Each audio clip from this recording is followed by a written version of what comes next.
Helo, siwmai. Rhys Griffiths ydw i ac fe fues i'n astudio'r Gymraeg yn Adran y Gymraeg Prifysgol Caerdydd rhwng 2009 a 2012 a chael amser arbennig iawn yno. Heb os, dwi'n credu bod astudio yn yr adran wedi bod o fudd mawr i fi yn ystod fy ngyrfa hyd yn hyn.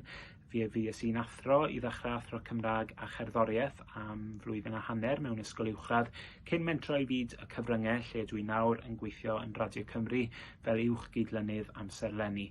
Mae'n swyddi ar hyn o bryd yn cwmpasu elfennau technegol fel sicrhau llif yr orsaf, sicrhau cywirdeb ar draws y gwefannau, cywirdeb ieithyddol, paratoi links, ysgrifennu sgriptiau felly, a gwaith llafar wedyn yn cael y cyfle i gyflwyno rhai bwletinau newyddion a thywydd a thraffig. Felly heb os dwi'n defnyddio lot fawr o'r wybodaeth a'r sgiliau nes i ddysgu wrth astudio y Gymraeg yn ddyddiol a mae'n niolch chi yn fawr iawn i'r adran am hynny. Dwi'n credu astudio'r Gymraeg nath roi'r hwb a'r hyder i fi gamu ymlaen yn hyderus yn fy ngyrfa a falle i fi wneud i fi deimlo'n falch a mor ffodus ydw i gallu siarad a defnyddio'r Gymraeg bob dydd.